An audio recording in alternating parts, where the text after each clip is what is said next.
Welcome back to the Commanders Declassified Podcast, your home for all things Washington Commanders. Thank you to everybody who's been checking us out over this summer. We want you all to stay safe in this hot heat outside. It's going to be 100 degrees over the next couple of weeks. Stay inside, listen to our podcast, watch our podcast, but most importantly, stay safe and drink your water. Mike, what's happening? Nothing much, man. I am ready to talk some ball. I'm in the house. I'm kind of cool. I had to cut the AC off for a second during the show, but as soon as we're done, it's right back to quick question. What's your comfortable temperature for AC in your home? 68 degrees year round. That's where it stays. Year round? What about you? I do 68 in the summer. But during the year, I say about 70. And like in the wintertime, I try to keep it around 72, 73. But yeah, honestly, when it's hot at night though, I do drop it to 65 all year round. Yeah, we go. Gotta keep it at 65. When we sleep, it goes 66. Yeah, I'm with you there.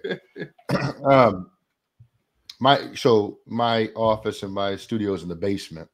Right. And so, there's no windows in this room, if you'll notice. So I have a space heater running 12 months a year in this room because, it just gets so cold down here. So, yeah. But, man. So we're going to talk tight ends today. You guys know the Commanders are on a break. So is Eric. Eric is out there living his life. Shout out to Eric. And he'll be back next week. But, Mike, I was thinking, man. Who is the greatest tight end in Command? Man, that's there's so many. I think the consensus is I can't remember his name. He was on a bunch of the Super Bowl teams. Don Warren. Was his name. Yeah, Don Warren. I think a lot of people like to throw out Don Warren's names, but I wasn't around to see that. All I can do is go by what I saw. And pound for pound, I can't give you one. Well, I'll give you a tie for one, but I want to throw this name out here because nobody ever talks about this man. Steven Alexander. What? Man, that was my first Redskins Commanders tight end crush. Like that dude, especially on that 99 playoff team, that man, Steven Alexander, used to cook. But I feel like everybody my age and younger, there's only two names that's going to be thrown out there. That's Chris Cooley and Jordan Reed. And it kind of depends on what type of tight end do you want. Do you want that all-around tight end? Then you'll probably lean towards Cooley. If you want the receiver, explosive threat, probably going to lean towards Reed. Me personally, I'll take Cooley, and later on in the show, you'll see why. But yeah, I'm going to rock with Cooley as my favorite, not necessarily the best of all time, but my favorite all time. Yeah, and I don't want to leave Doc Walker out of the conversation. Doc Walker was one of the Super Bowl greats out of UCLA. Shout out to Doc, friend of the program. He's been on this show before. It's it is kind of tough though, because I think we're forgetting about some of those on tight ends on the really bad teams, right? In the mid 90s or late 90s, early 2000s. Steven Alexander definitely had a couple of really good seasons. Cooley was here.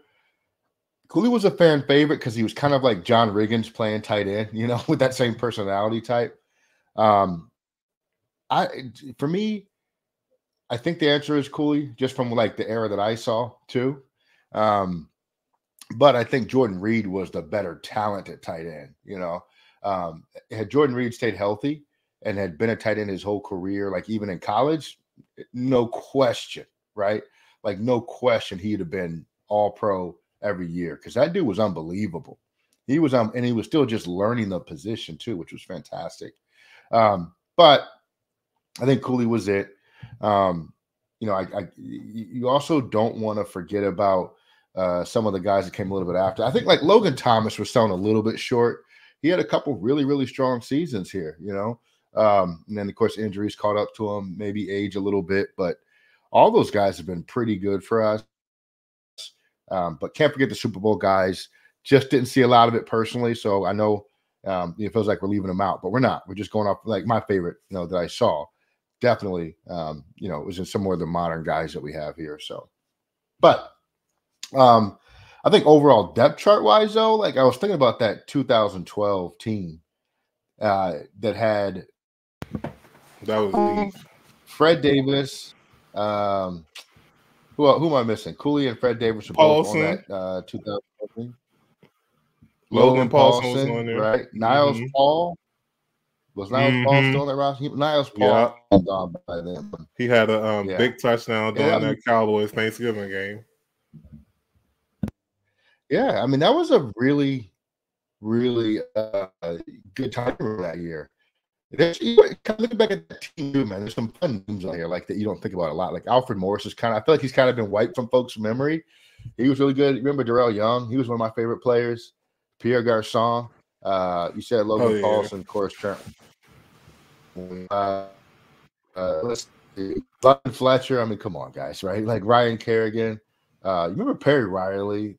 To me, he was always a linebacker that just didn't work out. Like he had some really good games, but he just didn't, for his talents, potential, didn't feel like he ever reached that. Man, D'Angelo Hall. That feels like a lifetime ago, doesn't it? That D'Angelo played. I mean, it kind of is. That was like what, almost 10 years ago. It don't feel like it, but that's pretty wild. That's a decade. Yeah. Medee Williams. Medee Williams, man. Oh, that's crazy. So anyway, all right. We're going to go through the tight end room tonight, and we're going to talk about, what we think is going to happen with some of these guys, where they fit into Kingsbury's scheme and look out. So I'm going to start with some of the bottom roster guys, and you tell me, number one, if you think these guys are going to be on roster, and then if you think they're going to make an impact this year. We're going to start with, and I better say this very, very carefully, Colson Yankoff, number 41, tight end out of UCLA. He's a Bruin, 6'4", 225. You've heard his name in mini camp reports. What do you think about his chances here? I mean, unless he cooks in the preseason or really dominates training camp, team practices with Miami and New York, like unless he stands out, I don't know how he can overtake these other 5 receivers. Tight ends. And on top of that, like I haven't heard anything about fullback, but maybe he can play his way into fullback. Maybe, I don't know. But as of right now, the 5 that are in front of him have better portfolios and probably a better chance to make the team than him, probably easily. Yeah, he might be a practice squad guy when it's all said and done. I think he's made enough plays from what we've read in the offseason to at least warrant consideration for the practice squad. Never want to give up on him too soon about making a roster, but he does have some long odds to get there. Cole Turner is the guy that he's almost turned into. I was trying to think of a good comparison. I was going to say Jordan Reed, but Jordan Reed actually materialized. With Cole Turner, it's kind of weird because you see the potential and you see him in person, physically 6'6", 240. Third year at Nevada. The guy is just an athletic freak, but he cannot get on the field. And when he played last year, in the games that he played, didn't really do a whole lot. What do you think about Cole Turner?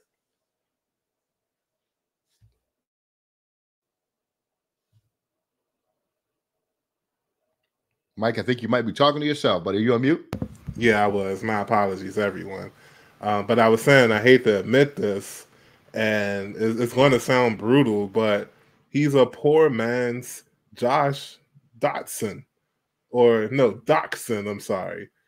He's a poor man's Josh Doctson.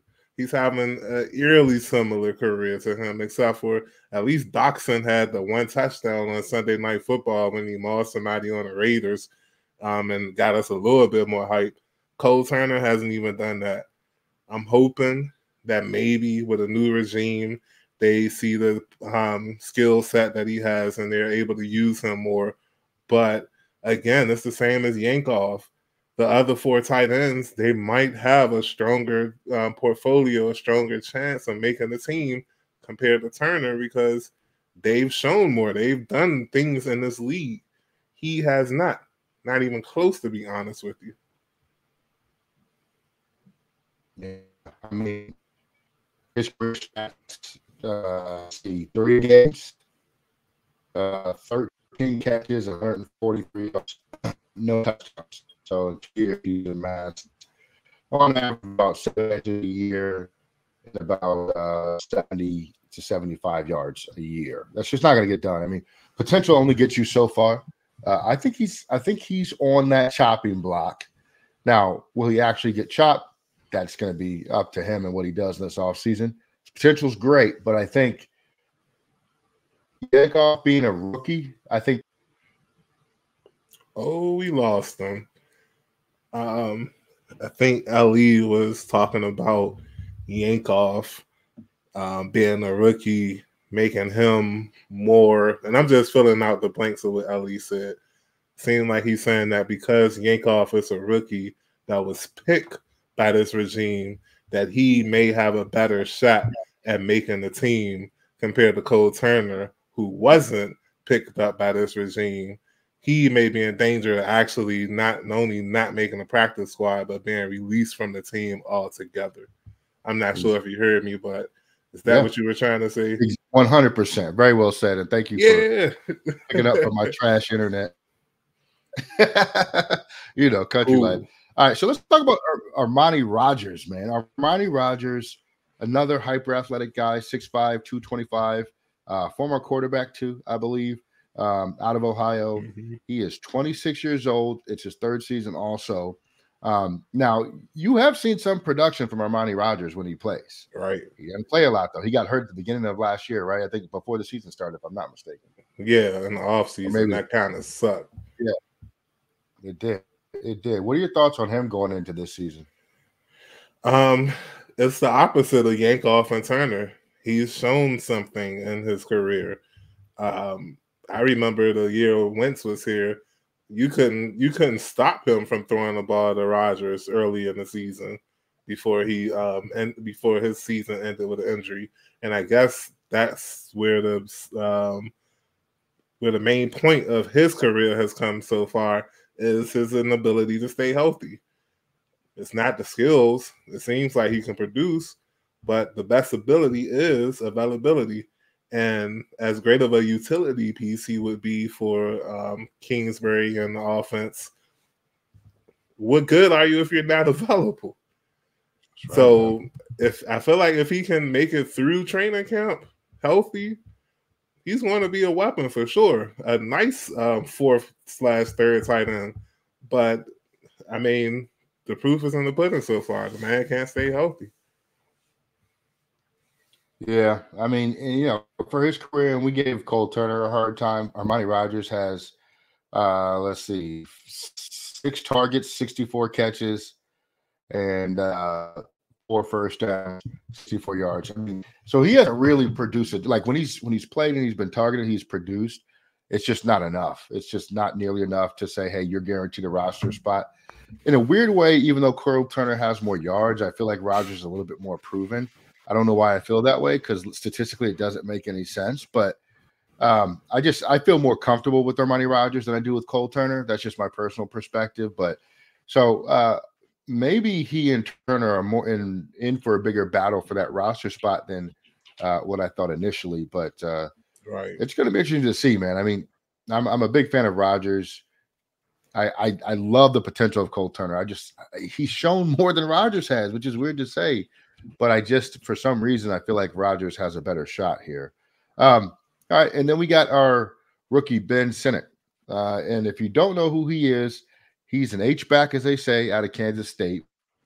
But for us, I think that means he's going to play tight end, probably move around a little bit. 6'4", 247. He is our 2nd heaviest tight end.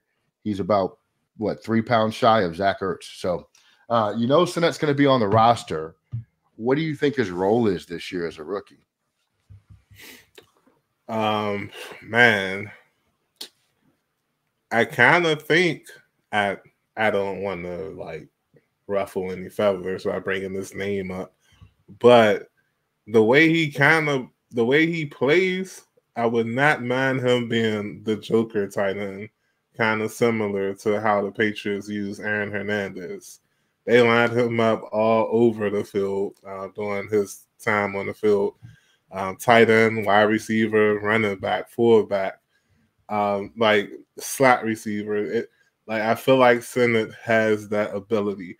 Maybe not as athletic as Hernandez, but definitely could play that role. When you have all-around tight end like Ertz, who we'll get to in a second, and a blocking tight end like Bates, who we'll get to in a second, that third tight end, that fourth tight end spot is pretty crucial because I feel like those are the pieces that you can have the most fun with. Because when they come in the game, you're not necessarily sure what they're going to do. So as far as the role for Sinnott, there is no limit, I feel like. He can be used however they need him to be used because of the two tight ends that's in front of him. They're more specialists, so to speak, not special teams, obviously, but they can do things better than Sinnott can do. It's just that Sinnott can probably do more than both of them for various reasons. Yeah, it's kind of weird you said Aaron Hernandez from an athletic profile standpoint because they are very, very similar in terms of like their 40s. Aaron Hernandez 40 was 4.64. Sinnott's was 4.68. Aaron Hernandez 3-cone drill was 6.83. I think Sinnott's was 6.82. These guys are almost athletic.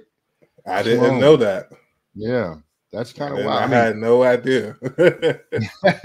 I think Sinnott's 2 inches shorter than what Hernandez was, but from a pure athleticism, yeah, I think you're right. I think they're very similar profiles, so I would expect to see Sinnott move around. Now, you remember, I don't know if you guys saw it, but on that little Commanders video they put out the other day, I forgot what they call it. The team calls it, but you saw as they were drafting Sinnott, Josh Harris, Commanders log. Thank you. Which is great. So check that out on YouTube on the Washington Commanders YouTube channel. But Josh Harris ask the coaches, if we draft this guy, is he going to still be able to get on the field even with Ertz around? And Kingsbury said, oh, yeah. So he's in the plans. Like, make no mistake. Sinnott is in the plans. He's going to have an impact here. I think he finishes the year as tight end 1. I think Ertz starts the year as tight end 1. That's my prediction right there. And I'm glad you brought up Jon Bates because I sure did skip right over him. Jon Bates, he's been with us for, let's see, this is going to his 4th year out of Boise State, 6'6", 259. Big guy, right? Excellent blocker. Hasn't really panned out much in the pass game, but he is an inline blocking tight end. He's a prospect I like. I shouldn't call him a prospect anymore. He's 4th year pro, right? So he's a player I like. Personally, I think he fills a role that the others don't, and that's a blocking tight end. He has shown the ability to catch the football. I think he had a fumble I think it was last year, if I remember correctly, when he was trying to do too much. No, I think it was the year before. He was doing too much, trying to extend the play. I don't know if it was last year, but I remember. Yeah, but so he has the potential. I don't think he's like your most athletic tight end in the world, but I think he's on the roster, and I think his role is really helping out in the run game and chipping defensive ends to help the tackles. What do you think about Bates? I tried not to talk too much about him earlier when I was talking about Sinnott, but yeah, like you need a tight end like him on your roster. Is he one of the better blocking tight ends in the league? I'm not saying all that. I honestly don't know all that. But I know for this team, they don't have nobody on the roster like him, like you said. And if they're going to run the ball as much as we kind of expect them to with the running backs that they have in their repertoire, we kind of expect them to run the ball a lot. Jay and Daniels, too, on the field. You're going to need a tight end to set that edge for Daniels, and he can do it as well as Ertz. The twin tight end set with those two should be wonderful to see. Yeah. But as far as Bates as a solo tight end, he's not going to cook the way Kittle and Kelsey and even I can't think of the Dallas. He's not Dallas no more. He's with Houston. Schultz. Like, he's not going to be one of those tight ends. But again, like you said, a blocking tight end is always welcome. We'll take him. I think his spot is probably as safe on the team as anybody else's right now because he can play special teams too. So I feel like as far as the backups goes, he's on the upper echelon of making the team. Unless something, I'm gonna just say it. It'll be unexpected if they cut him. Like, I just don't see why they should cut him. They would have to sign someone else who can do what he does if they were to cut him. And then what's the point? I mean, especially for like a third string blocking tight end, man, stay with what works. That's right. He's on the roster. Zach Ertz, 6'5", 250, 33 years old, 12th year out of Stanford. Smart guy. Has had a lot of success in this league, but he's on the tail end of his career. He was their first free agent signing, I believe, right? Like, he was free agency hit and he was on the roster. Maybe a little, I can't remember exactly when he signed, but I know he's one of their first acquisitions. Ertz is obviously going to be on this team. He's familiar with Kingsbury's system. I think he starts week 1 at tight end. What are you expecting out of Ertz this year? He's 33, man. Like, he's up there in age, but I feel like the role that he's going to play. Remember when we signed Thomas Davis and he basically did nothing in that season? Yeah, I think we're getting an advanced version of that. Ertz will contribute to this team offensively. Will he have more than 50 targets? I don't think so. Like you said about Sinnott, he's probably going to finish the season as TE1 for this team. But Ertz is going to be crucial on third downs, crucial in the red zone. Like, just because he's not going to put up monster stats does not mean he won't have a role on this team. Honestly, he may even be here a couple of seasons because of that veteran presence. And when you have a tight end, like, I really like Sinnott. Like, I feel like he's one of them ones. And they can kind of like organically switch roles from TE1 to TE2, whereas Sinnott is the workhorse, and you use Ertz and not all the time, like in spurts or whatever. So yeah, I like the tight end group as a whole. Like, I really like them from top to bottom. We just got to see it with all of them. There's something, except for Bates, literally everybody else has a question about him. With Ertz, it's the age. Like, can he play a whole season? Can he stay healthy? With Bates, can he upgrade from a blocking tight end to a more all-around tight end? Can Rogers stay healthy? Can Yankoff even make the team? Like, it's something with each tight end except for Sinnott, and that's why I feel like he's going to have probably the best season out of all the tight ends, but it's not like Ertz is going to be trash. He's going to contribute. We're going to be clapping a lot for him on third downs, I feel like. Yeah, there's a world where I can envision Ertz leading the team in receiving touchdowns, right? Like, maybe not yards, maybe not, catches, but like you said, the red zone work, things like that. I could certainly see Ertz getting several touchdowns this year for us. The other thing that I want to mention about Ertz is what he could mean for Jaden Daniels, right? From a mentorship perspective, he's played with Kyler, right?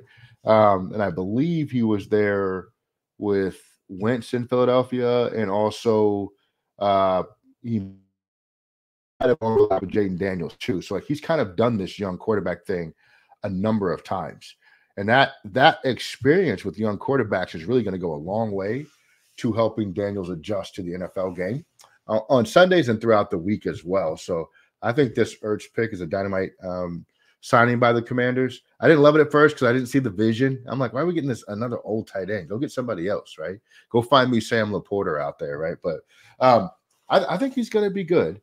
As far as the tight end room as a whole, if I was graded on like an A/B scale, I think I'd probably give it a B-, just because you have kind of a blend between, new young guys and guys that have been here for a long time. But I don't know who's going to be that all-pro tight end, right? That's the only thing not giving it A. Sinnott might develop into that. And as he does, I will certainly change my grade. Mike, is there a hole in the tight end room right now that you can see? Nah, I really can't see any. And I'm looking, as it's funny, as you asked that question, I'm looking to see who are the best available tight end free agents right now. And I see names like Jimmy Graham, Trevon Wesco, Geoff Swain, Bryson Hopkins. Like, who are these dudes? Except for Graham, but like we have Ertz. If we got Ertz, there's really no need to have Jimmy Graham on the team. So is there a hole? I don't necessarily think so. But if there is, we don't have nobody to replace him with right now anyway. So we like if you're looking at the depth chart with us and expecting this team to go out and find a free agent tight end to replace one of the 6 that's already on the roster, you're sadly going to be disappointed. There is no one out there, like nobody. Even the tight end from the UFL, then he's Hakeem Butler. I think even he signed with somebody already. Yeah, so like, there's nobody available right now. So we're rolling with 4 out of these 6. I feel like. Yeah, I totally agree, man. And I think it's going to be a pretty strong group.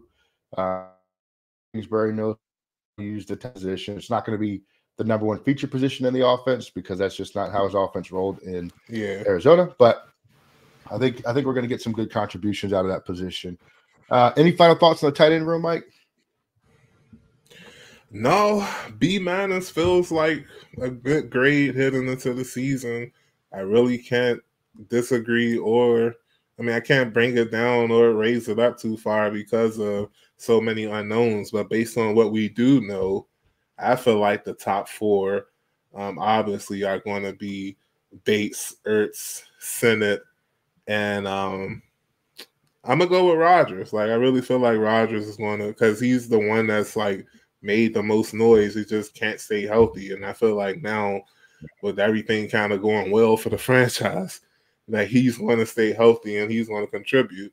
And this 4-headed tight end that Kingsbury rolls out week 1, it's going to surprise some people. And maybe by October, the B- is a solid B, creeping into a B+. Right. Who knows? Exactly. I think that battle between Rogers and Cole Turner is going to be fun to watch. Yeah. And then we'll see what happens with that. So I look forward to it at training camp. You know, it all changes when the pads come on.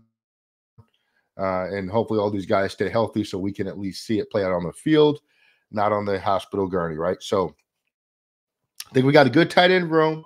Then we're going to have a good season with these guys. They're going to be kept in the block probably a little more than most folks like, just because, you know, we're still developing and tweaking the offensive line. But we got a really good room. I think it's one of the best rooms we've had since the Cooley Fred Davis days, you know. So we'll see what happens there. But I think that's it, Mike. Any final thoughts? Nope. It's going to be a long off season, but we're going to meet up with y'all at least once a week until training camp. So just hang on until then. Yeah, right. This is the dog days of summer, right? The sports off season. Check out the WNBA baseball if you're into that, but always come back to your favorite podcast, the Commanders Declassified. Subscribe, like, comment, all those things because it keeps us rolling. We appreciate each and every one of you. Eric will be back next week. We're out of here. Peace.